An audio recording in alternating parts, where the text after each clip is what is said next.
Which Super Bowl contender can most afford to lose their starting quarterback? We're going to break that down and a whole lot more today on the Locked On NFL Scouting Podcast.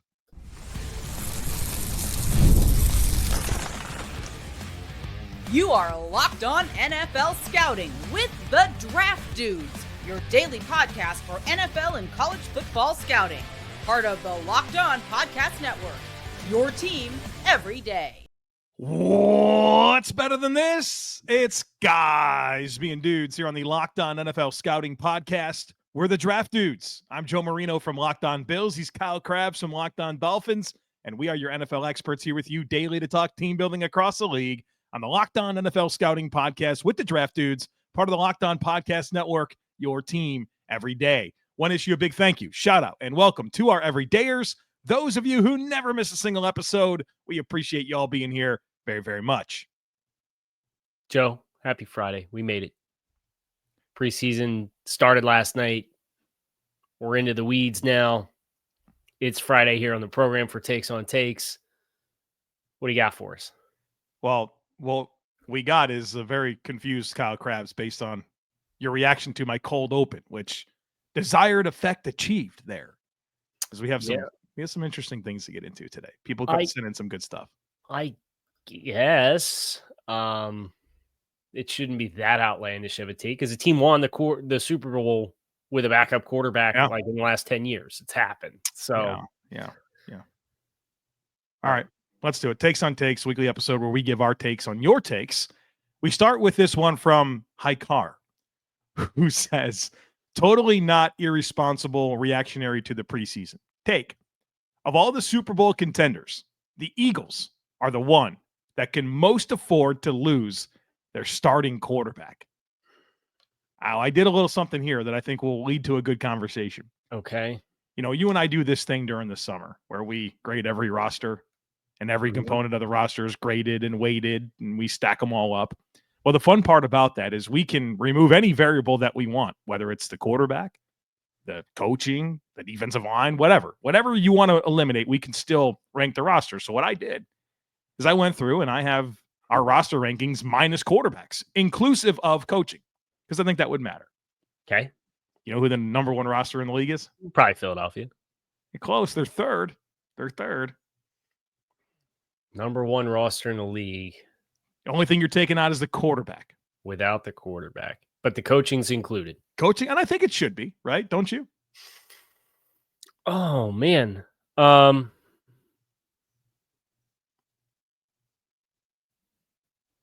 AFC or NFC team? AFC. Is it the Buffalo Bills? No, Bills are 7th. Who is it? Ravens. The Ravens. Yeah, that makes sense. 29.7 is what their score would be. Number 2 is the Vikings at 29.09.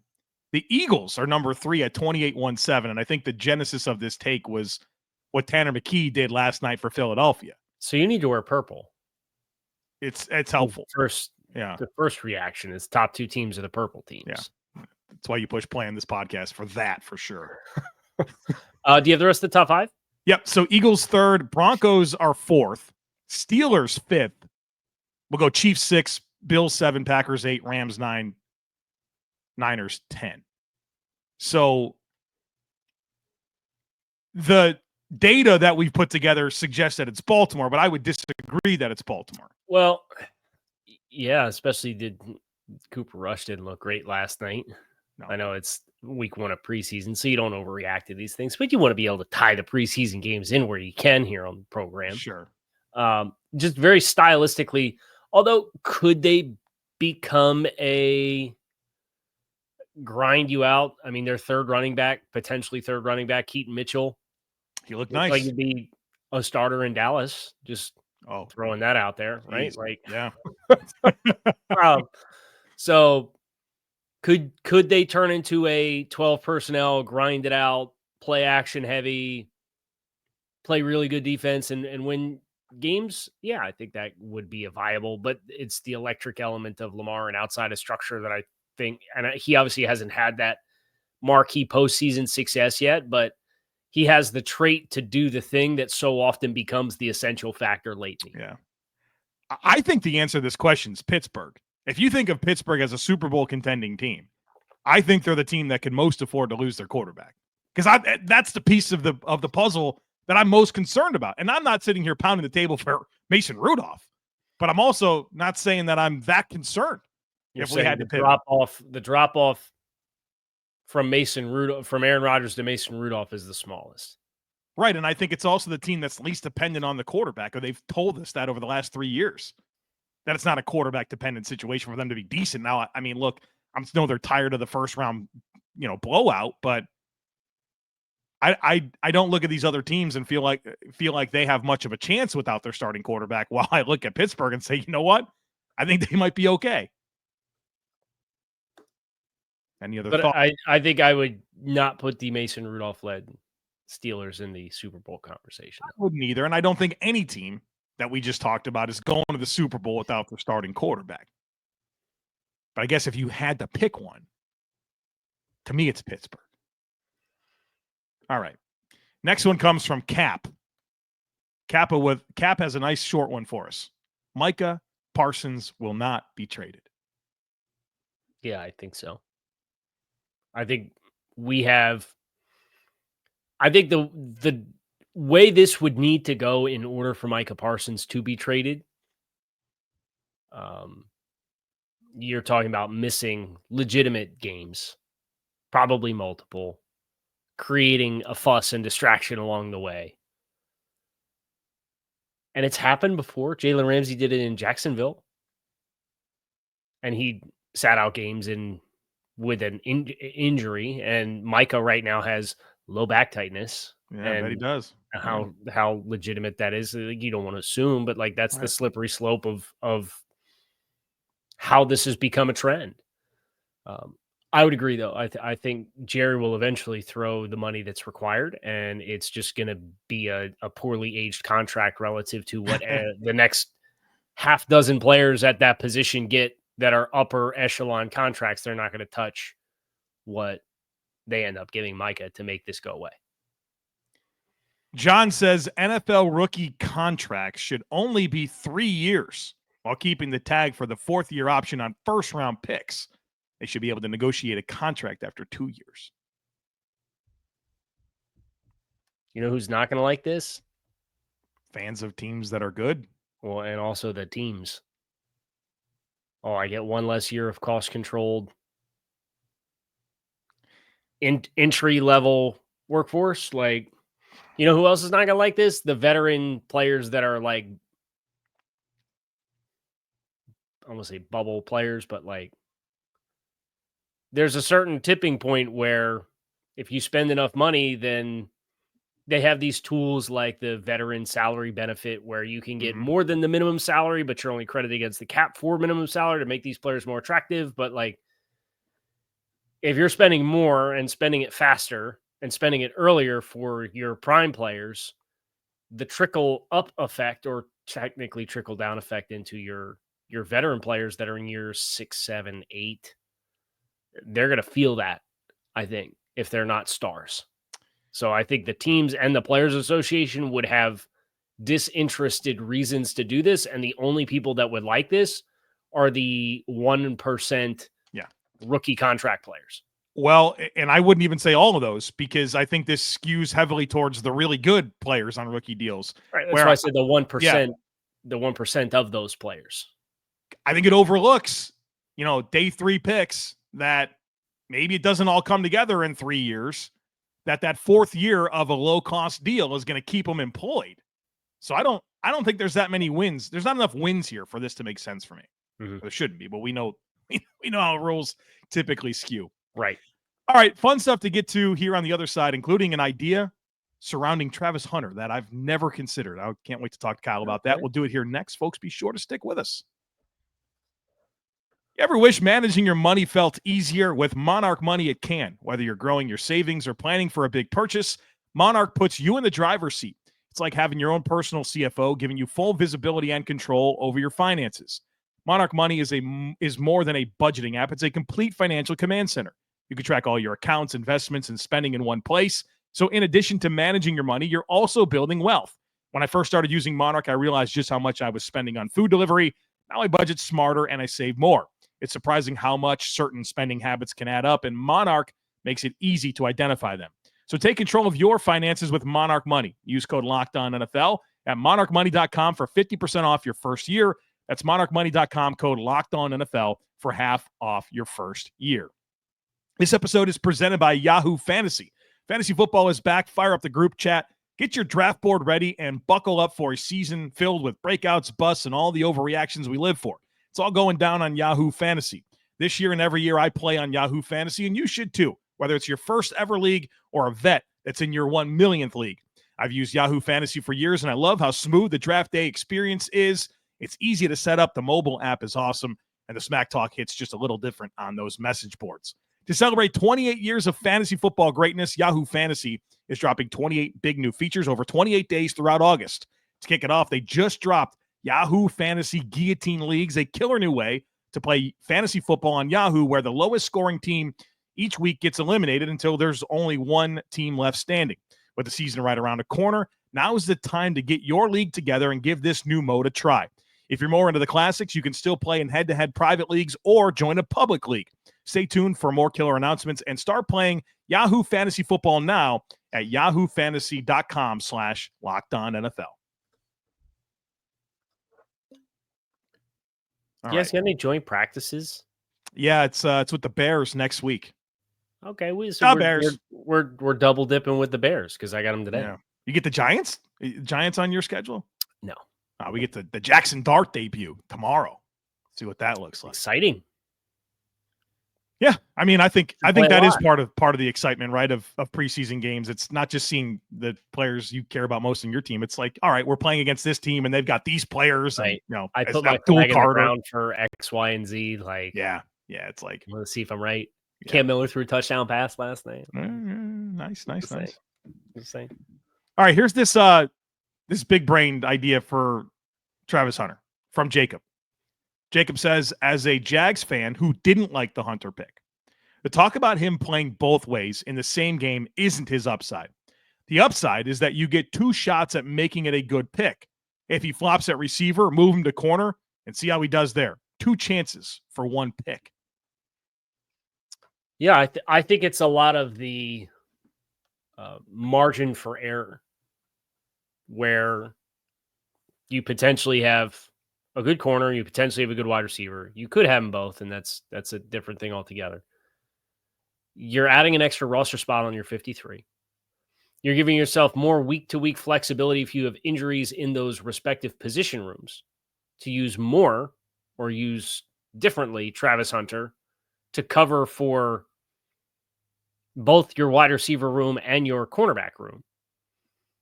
The downside is if he gets hurt, then you feel it twice as much, right? Sure, But I there will always be a romanticization, and I understand why, for players that play on both sides of the ball and do so at a really high volume and are really special in the way that they can impact the game on both sides. But I think the max value of Travis Hunter from a show that's dedicated to team building processes and how you go about doing that, I think it's those hidden margins with Travis Hunter that makes him such an attractive idea. I think I agree with your analysis. I think it's a good point brought up by Jacob in the take. There's still a lot here invested. It's not like they just picked them, right? They traded their first round pick next year to have this player. So yeah, you've got a really nice hedge, but let's also be mindful of the investment made into that hedge. You put 2 premium assets into it. I mean, nobody's going to be surprised if that's a top 10, 12, 15 pick. And I think he needs to be great at something. He needs to be high, even if it's not both ways. I think he needs to be great at corner or great at receiver to meet the value of parting with 2 first-round picks. I think that's a great added point to go in on top of it, because it is not just like you organically picked him. Right. You gave extras, and then therefore that takes back some of what I just finished talking about. Because it's, well, you have all this marginal, but the opportunity cost is now you have less picks. Yeah. All right, next one here comes from Alex. Actually, one last thought on that. Mason Graham's career is going to unintendedly be compared to Travis Hunter's movie. Yeah. You know what I mean? Like, you have like quarterbacks or something from the same draft class. Mm-hmm. Like, this is going to be the weirdest career comparison we've ever had. All right, Alex says Joe Brady will be the Bengals head coach next season after they fail to make the playoffs for a third year in a row. Yeah. Joe's note before you answer, Zach Taylor is signed through 2026. Joe Brady back with Joe Burrow would be fun, huh? Yeah. A lot of the same. The story of what Cincinnati's become has mirrored a lot of what they were so successful at LSU, right? Like, and not just because of Burrow and Chase, but just like how they played football. I think if you're looking for a different energy to try to achieve the same path, that's a very common sense name to invoke. Yeah, and I think Joe Brady's going to be choosy. He's been choosy, right? He pulled himself out of that Saints deal. Joe Burrow is going to be attractive, right? Like, even if there is some organizational challenges you have to overcome, you get to go to Joe Burrow, who you've got a track record with, and Jamar Chase. And I'm sure Joe Brady is thinking about the run game stuff that he's implemented in Buffalo and thinking, well, obviously we can't do it all because we don't have Josh, but we can do some more creative run things here to become a more two-dimensional team. It's just, it doesn't help you figure out the defense, but I would be curious to see who Brady chooses to bring with him to be his DC. But this is at least interesting. It's an outcome that I can envision happening. Colin says the AFC East, that's the Bills, Dolphins, Jets, and Patriots, has the best trio of cornerbacks out of all 8 divisions, highlighting Sauce Gardner, Christian Gonzalez, and Christian Benford. Wow. No love for Jack Jones. Listen, I didn't want you to feel slighted on this. Okay, I'm going to pull up the database. So we got to do the thing here, right? Yeah, well, I guess we're going to. That's 3 franchise cornerstone corners. How many other divisions can say that in and of itself? We're going to do the thing right now and find out. All right. So Chicago has one in Jalen Johnson. That's it for the division, I'm sure. That is currently it for the division. That's right. The AFC North has Marlon Humphrey. Denzel Ward, Jalen Ramsey. Jair Alexander's also in Baltimore. Joey Porter Jr. is also in Pittsburgh. I'm taking the AFC East over that. Top 3 is the, I think the North one is more accomplished, but if you're talking about moving forward, you're going to trend towards the youth. Because you go Ward, Ramsey, and Humphrey, and that's and Marlon Humphrey was great last year. That's pretty special. I'll take the youth and upside. What about the South? AFC? Yeah. Stingley, Tyson Campbell, L'Jarius Sneed. I think we're good there. Put Nichols in here and you get Petrie and Kenny Moore. Couple of really good nickels. Yeah, you do. NFC South, J.C. Horn, A.J. Terrell. This is probably a factual take. NFC West. So Trent McDuffie, Pat Surtain. That's pretty good. Who's the third one? Nobody from the Raiders. Nobody from the Chargers.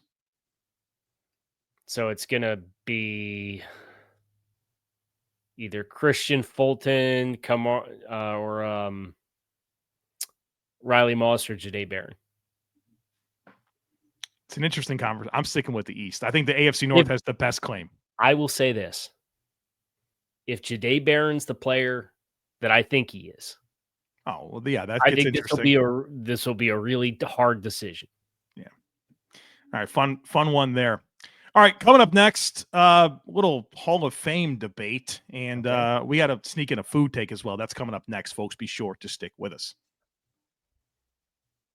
Time to fuel up and turn it up with 5-Hour Energy Transfusion. It brings the bold grape, ginger, and lime flavor of your favorite golf drink minus the alcohol into a quick, energizing shot. Whether you're sinking birdies or just making memories with friends, this one's a hole-in-one for your energy game. Let's be honest, some days on the course or off it, you just need that extra boost to stay sharp and energized. Golf is all about good times with good people and good flavors, of course.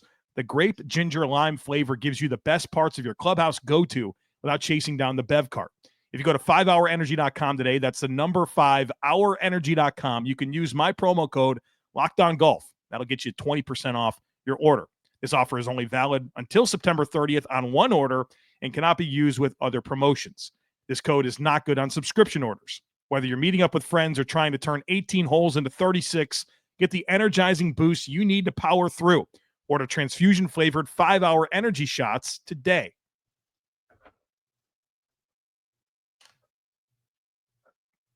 Do you ever have smelling salts?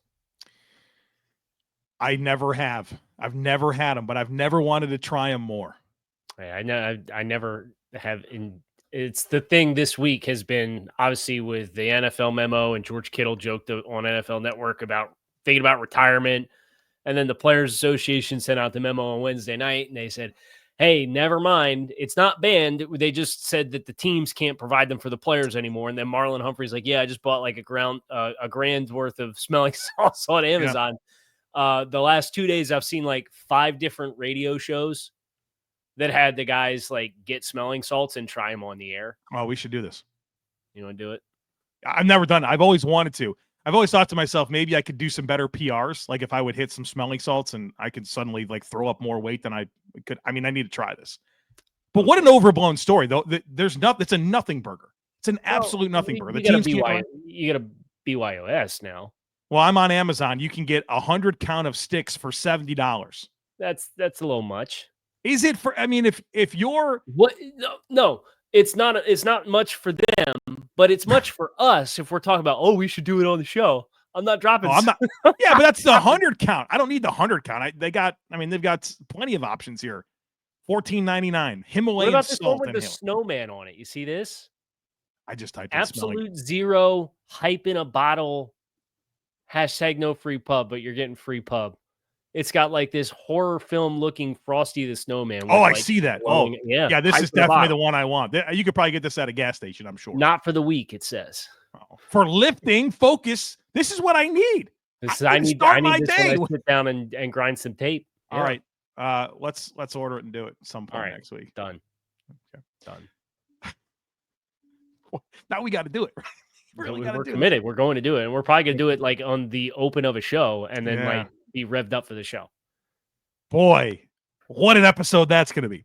So don't let me forget to order it. Yeah, tune in next week. Don't miss it. We're doing the snowman one though? Just so like I think we have to. Like that way we could be I'm going to do it. I got my thing. Prime delivery Monday, August 11th. I'm adding it to the cart. We're going right now. I got this snowman. Wait, I don't need 2. I don't need 2. Yeah, I actually get the one. Just the one. Maybe I will. Maybe I wish I got the 2. All right. So that order is done. Wow, it's way too easy to buy things, man. I think that's part of the problem in this world. Search, point, click, done. It's done. All right. Tell says Von Miller shouldn't make the Hall of Fame off of precedent. Simeon Rice and Von Miller have almost identical per season stats. Rice even has 19 more pass deflections and 3 more interceptions for his career. No, nobody's measuring a pass rusher on their interception totals, right? Yeah, I mean, why didn't we mention that Von Miller has more fumble recoveries or more Super Bowl MVPs or 5 more All-Pros? Precedent, just because Simeon Rice didn't make it? I think it tells a Bucs fan that probably feels some type of way about Simeon Rice not being in. I think we can agree with all these things. Simeon Rice should be in the Hall of Fame, and so should Von Miller. But this guy has 5 more Pro Bowls, 5 more All-Pros, and was a Super Bowl MVP. It's the Super Bowl MVP, and it's the 5 more first-team All-Pro recognitions. And that's the unfortunate byproduct of like a recognition like that is you're at the mercy of who you're also playing with at the same time. Yeah. And I get that. But I don't think we can erase the Super Bowl MVP and all of the All-Pro honors that exist on the scale, because that's really what tilts the scale for these kinds of decisions beyond just raw statistical production. Both these guys were number 3 overall picks. Did you know that? No, I do. Well, Von was number 2. Von was number 2. Simeon Rice, number 3 overall pick. Yeah, top 3 picks. My big takeaway here is that Simeon Rice should be in the Hall of Fame, and so should Von Miller whenever those days comes. But Simeon's been waiting, dude. This guy retired in 2007. 122 sacks, man. Kind of crazy. Was part of that fellow Denver Broncos legend Simeon Rice, just like Von Miller. And don't forget about the Colts with Simeon. Simeon was part of that Tampa defense, right? That Super Bowl winning defense that was pretty legendary. So I agree. Simeon Rice, your time is here. Ed says that pizza is the most reliable group meal for a party or gathering. Obviously, right? I mean, probably. Yeah. I mean, you maybe make an argument for wings if the sauces are on the side. See, that's the problem, is everyone's going to have their preferences with sauce. Yeah. You could get a cheese pizza, and even if you want more toppings, it's fine. People will eat. You put sandwiches out there, everyone's going to have different condiments and things they want on them or don't want on them. I don't know. Hot dogs and hamburgers, there's a lot of work involved in that. I think it's the right answer. Dough and cheese. There you go. Dough and cheese, man. Put it in the oven. Carter says Shador Sanders will make a 53-man roster, but it won't be the Browns. I think he'll be on the Browns roster. And don't you think the rest of the NFL kind of told us what they thought of Shador Sanders when nobody picked him until the 5th round and it was the Browns? They had so many chances. Yeah. It's not like I don't think anybody's waking up this morning kicking themselves that they didn't pick Shador, but I think Cleveland has enough uncertainty in their outlook there that they'll continue to ride that out. All right, last one comes from our colleague Jake Lisco, the outstanding co-host of Locked On Bengals.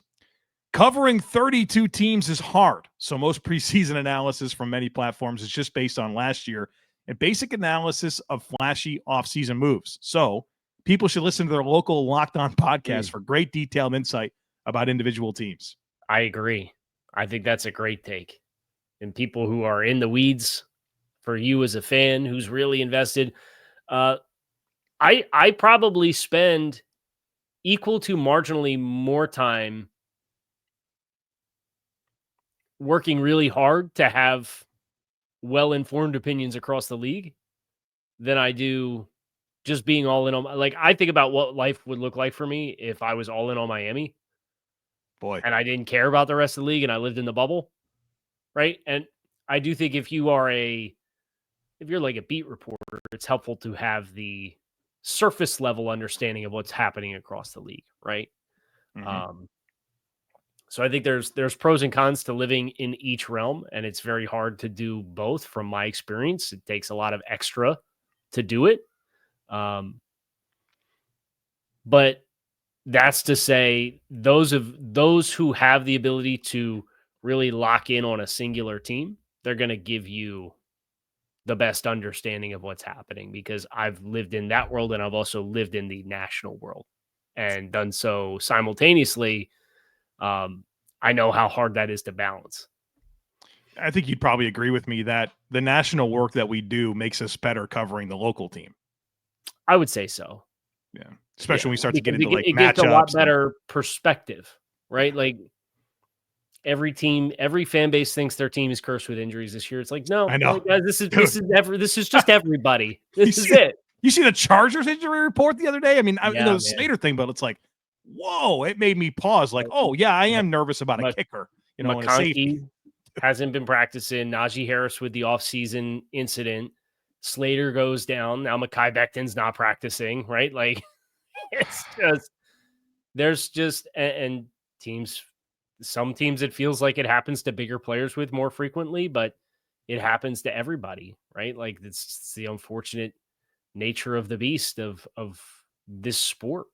Fast, violent game played by the most athletic, crazy dudes on the planet. There's going to be injuries. It's going to be injuries. don't have to fire every strength coach in the NFL, right? They're trying. Right. Yeah. They're doing something wrong. These guys keep getting hurt. Fire the strength staff. Okay.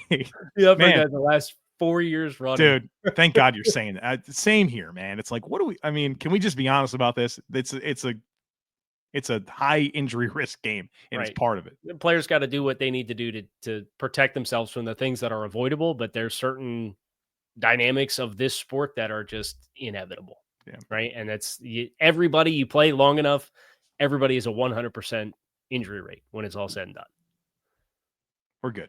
That's it. That's going to do it for us here today on the show. Kyle Crabbs, Joe Marino. We appreciate you guys for checking out Locked on NFL Scouting. Joe's getting ready for his smelling salts. I'm practicing. What do we do We'll here? Get it one day next week. We'll figure out what day we want to do it. And we hope you hit subscribe, come back and see us then.